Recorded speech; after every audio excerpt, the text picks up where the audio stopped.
You are watching Xirtus. So the cradle On of the the right-hand side, yeah. symbolism used in all masonry is placed by many of the best authorities in that country which they believe was first inhabited, i.e. the plateau of Tartary, and from there transmitted to this generation by the sages of India, Persia, Ethiopia, and Egypt.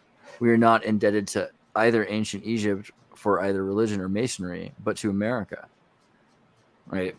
So yeah, kind of I interesting. just found it interesting. There's a 1900s book which specifically ties masonry to the plateau of Tartary. And this, of course, would only reinforce the idea without knowing specifics that whatever masonry is today is basically the collected remnants of whatever civilization was there before the last reset. And they carried on in their nice occult ways, but actually probably just, took away whatever was left or probably changed a lot of it from what I would imagine. So yeah, I just never had seen a direct reference between Tartary and Masonry, except in some letters by some U.S. president who also talks about this. Right. Also, where Andreas pointed out is Albert Pike's Morals and Dogma. He mentions Tartaria a few times. Yeah, I was trying to pull it up. Let me see if I can get like the text on archive.org, and you just kind of type tar, like Warsaw can no more be Tartar than Venice can be Teutonic. Nomad in the Tartarian wild keeps his flock in the same close cropped circle, which is what Big Thomas liked. Crop circle. It's nice to have crop circles that close to Tartary. It's fair. And then Tukti Shlomo in Tartary. So you have to wonder about this character, Tukti Shlomo, right? So who's that? It's like a Looney Tunes character. I think that's a Speedy Gonzalez's cousin. Right. Or is it like, because this Gonzalez. is the fun one. We were also talking about Mormonism a bit earlier, because what was it I was looking at? Like the Joseph Smith presidential campaign. We maybe go with that. So he was running for president, and he wanted to abolish slavery. And so Abraham Lincoln was propped up later after they assassinated Joseph Smith, sort of as like a candidate who fulfilled some of the goals that Joseph Smith had put forth. And he was a pretty decent sized candidate at the time. And the anti-Mason party and the Whig party and several parties have joined together trying to build a faction big enough to, quench the Democrat Republican Party. But he'd also said, hey, I'm just trying to rebuild what is like, I think, the world the way it was. And so America is this Tartary, or it's this empire that had originally had biblical characters going back and forth across the ocean from Egypt to here. And yeah, like his whole thing with Abraham was the Book of Abraham. It's interesting too, he died in Carthage, because if I had to pinpoint the exact moment when I guess like the ancient world was suppressed for the rest of history, it was probably when Rome conquered Carthage, the Right. original one. That was when they drove sympathetic magic completely underground, and only their soldiers were allowed to do it for the longest time.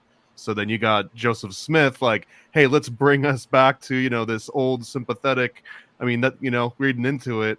And yeah, they like took him and they forced him to go to Carthage, and then they like had a militia like assassinate him. Yeah, totally.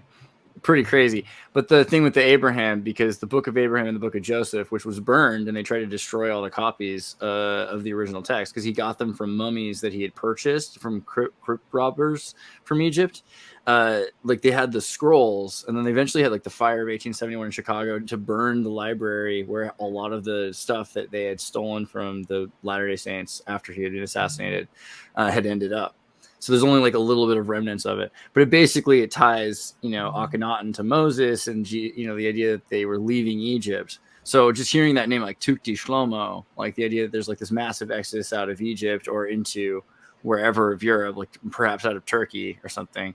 That name does kind of sound like almost an Egyptian, Hebrew name. It's like half and half, right? I mean, if you're named Shlomo, your exodus was probably before that out of Egypt. It's pretty trippy. I like it. Yeah, I don't think you're going to find a lot of Shlomos in Egypt today. Or you might. Maybe I'm wrong. You may. I don't know.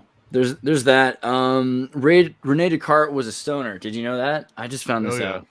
Yeah. So tell me about what you heard about this, because I only just recently found this out. What do you know? So I did a deep dive on this in a book called The Cartesian Voyage. I think it was from like the year 1620 or something.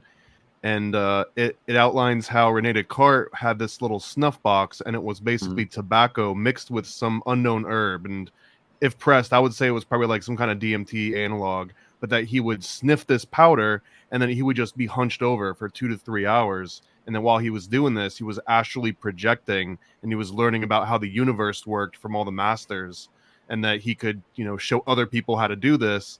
And that essentially he died while he was in this state. Something came into his body, took it over while he was actually projecting off this DMT concoction. And then his friends came by and the doctor came by and they just started like bloodletting him, I think, and they essentially killed him trying to save him. Right. Pretty brutal. So he's doing astral projection medium work? Nice. Sorry, go ahead. He was astral projecting and trying to tell the doctors, "Oh God, no." Well, he stayed away too long. I think it was more like by the time he got back to his body, it was like, "Whoa, what happened here?" That's what they do say. Is the danger of astral projection is that your silver cord is cut off and then you can't go back to your body. Of course, that creates the fear of astral projection. So I wouldn't talk about that too much. I think more people need to do that. Be like René Descartes. Take those chemicals, whatever it takes to get into those realms, get into those ancient tombs and deep underground. Well, those remote bases. They believe that silver cord gets cut while you sleep too, I believe, and your astral body just kind of like hovers right on top of your real body. Interesting. So yeah, I think the karmic system would apply there. Like you would try if you got completely cut off. Like, I don't know, like I'm at least partially Buddhist, so I think, you would seek to be reborn at that point. So that's kind of a wild thing to think about, but like, I don't know, because you're not supposed to be like totally conscious in your current, like, frame of consciousness when that happens. So I don't know what that would look like. So I'm not sure, but it seems to me the real issue with that experiment was just he didn't inform his doctor friends properly, because if they wouldn't have bloodlet him, maybe he would just woken up an hour later. But that's actually exactly. That's the cautionary tale in that book. It basically says, don't do the same thing that Descartes did. Let your good friends know, like, hey, I'm going to be tripping today, so come and walk in on me. Don't call the cops. Have a safe space for the love of God. Well, the article was saying kind of that he had gone and he was a soldier. And so while he'd been a soldier, he'd probably been introduced by the Dutch to all sorts of things. And so that was interesting to me. So it was kind of saying that the military... Oh, the Dutch. Well, because what they're really saying is, the Turks, because like they're saying the Dutch were controlled by the Spanish, who were controlled by the Cordoba Caliphate. And so, tulip means turban. And so there's a weird prejudice against the Dutch because they associated them with Turks. And also across Europe, apparently gypsies, right? So this is something recently I was looking at. Let me see if I can find the Saint Gypsy. There's a soldier. Basically, what they did during the Crusades was they had a military saint who were these gypsies that were hired because they were majestic soldiers out of Rajasthan that had come to Europe 1,000 years ago or so. And after they fought met in the Ghaznavid Empire had invaded Rajasthan and Mumbai. And so out of Chennai, there were some groups of the Roma, but there's also another group of gypsies, whatever they're referred to. And so at the time they kept the peace because you had different kinds of Christians, you had Jews, you had Muslims. And so they knew that they could hire this outsider group as conscripted soldiers. And they were also really good at metalsmithing. And so that's why today we have a huge prejudices across Europe. And also there's often a case where the Roma have been allowed to, be sort of auxiliary, military in different cases, or like secret police, or intelligence gathering by the Soviets. There's been cases that were pointed out. So even to this day,